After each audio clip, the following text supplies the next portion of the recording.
आप देख रहे हैं एसीआई न्यूज, भ्रष्टाचार और जुर्म के खिलाफ हर पल आपके साथ। नमस्कार, मैं sub editor anti corruption India news channel से। इस समय लोग उत्तर प्रदेश के कानपुर शहर में मौजूद है और खासकर पोस्टमार्टम हाउस के बाहर, और यहाँ हम लोग देख रहे हैं कि किस प्रकार से कई इस प्रकार के घटनाक्रम होते हैं जहाँ के ऊपर सीधे सीधे शासन प्रशासन पूरी तरह से अनदेखी कर देता है और पीड़ित को इधर उधर भटकना पड़ता है। एक ऐसा ही पोस्टमार्टम हाउस के बाद एंटी करप्शन इंडिया न्यूज के कार्यालय में शिकायत आती है, और इस शिकायत के बाद पे कि हमारी एक टीम यहाँ पहुँचती है और सीधे पीड़ित पक्ष से जानती है आखिर किस प्रकार से वो दर बदर भटक रहे थे और क्या है पूरा मामला। जी, अपना नाम बताएं। सलीम जी, ये बताइए कि आखिर क्या है मामला, क्या हुआ था? वो गाय प्लांट पे काम करता था। किसके प्लाट पे काम करता था? क्या नाम है? पनकी पे काम करता था। आप कौन है? भांजे हैं उनके। जी, कहाँ काम करते थे? पनकी ऑक्सीजन 65। किसका था वो? कंपनी का तो नाम नहीं मालूम है। और ये बताइए आखिर क्या हुआ था मामला साहब? वहाँ पे बताया कुछ नहीं ना, बस बोले कि ऑक्सीजन के सिलेंडर फटने से मौत हो चुकी है। और सुबह गए थे तो बोले थे कि अभी तक कुछ यहाँ कोई काम नहीं करता मुराद अली नाम का। मतलब उन्होंने बताया ऑक्सीजन सिलेंडर फटने से मौत हुई, और उसके बाद क्या बताया कि लाश इधर आपको फौरन दे दी? क्या हुआ पूरा सही से बताएं। नहीं, फौरन नहीं दी थी, थोड़ी देर बाद दी है। जब इधर उधर देखा तो चिथड़े इधर उधर पड़े हुए थे।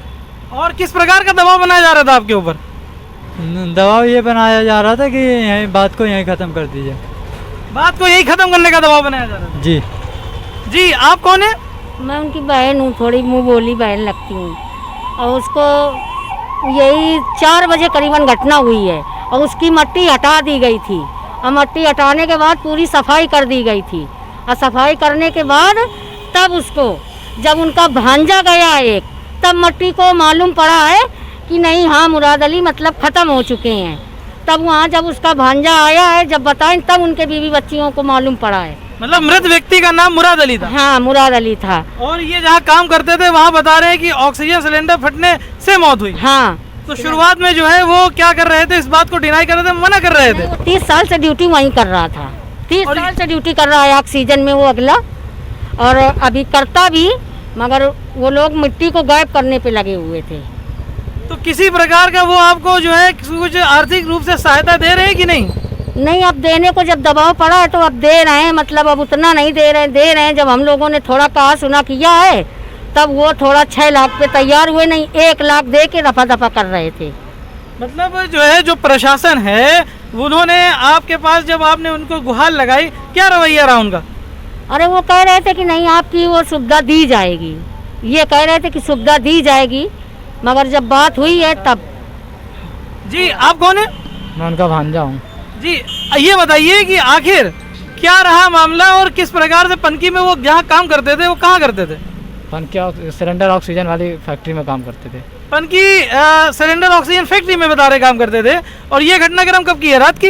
रात की है, सुबह 4 बजे की। सुबह 4 बजे की? जी, मालूम पड़ा 6 बजे। मालूम चला 6 बजे। और ये बताइए जब वहाँ के ऊपर जब मालूम पड़ा, जैसे कि आप लोग ने हमारे एंटी करप्शन न्यूज़पेपर के कार्यालय में फ़ोन करके बताया कि वो लोग क्या कर रहे थे, पहले इस बात के पूरा डिनाई कर रहे थे, लाश कहीं पीछे फेंक दी थी, ऐसा बताया गया था? हाँ, सुनने में ऐसे ही आया था। मालूम सिलेंडरों के बीच में बांध के गठरी रख दिया था। कितना देखा जाए तो ये हृदय विदारक घटना रही कि बता रहे हैं कि उनकी लाश को फेंक दिया गया।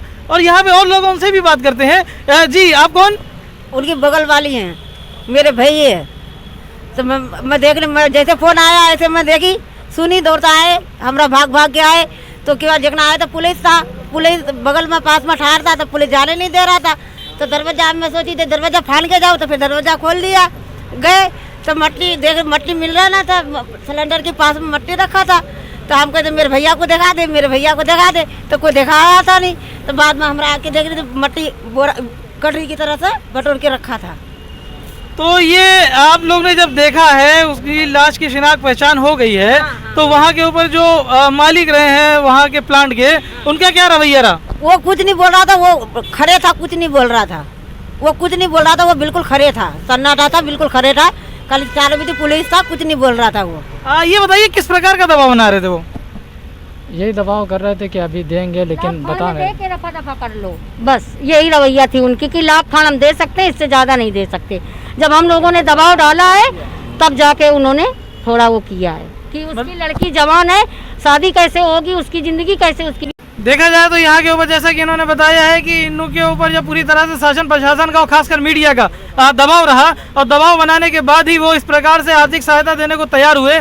और देखा जाए तो इस प्रकार से किसी की जान की कोई कीमत नहीं होती है, खासकर जबकि वो परिवार का एक कमाने वाला व्यक्ति रहा हो और कमाने के साथ साथ पूरी की पूरे परिवार की आर्थिक रूप से आजीविका की उसी के कंधे पर रही हो। अब क्योंकि वो नहीं रहे, ऐसे में उनके परिवार का पालन पोषण किस प्रकार से होगा। अब जैसे कि ये बता रहे हैं कि उनकी बेटियां भी नहीं है और जो कि इनकी शादी भी होनी है। और इस प्रकार से देखा जाए जब हम शासन प्रशासन के साथ साथ अपने खास करके योगी सरकार से भी मांग करते हैं कि सिलेंडर को अगर वो रिफिल करने पे किसी पे की मृत्यु हो रही है तो उसको कोरोना वॉरियर का दर्जा देना चाहिए, क्योंकि वो जो ऑक्सीजन की कमी हम प्रदेश स्तर पे देख रहे हैं उसी को पूरा करने में युद्ध स्तर पे इस प्रकार की कार्रवाई हो रही थी। और ऐसे में यदि कोई व्यक्ति मृत घोषित हो जाता है, किसी प्रकार के हादसे में मारा जाता है, तो शासन की तरफ से भी उसको आर्थिक रूप से हम मांग करते हैं कि उन्हें मदद मिले, उन्हें आर्थिक रूप से सहायता मिले और उन्हें ये धनराशि सीधे सीधे सीएम ऑफिस से भी मिलनी चाहिए। बाकी अपडेट के लिए हमारे anti corruption India news channel से बने रहे। तब तक के लिए धन्यवाद। जय हिंद।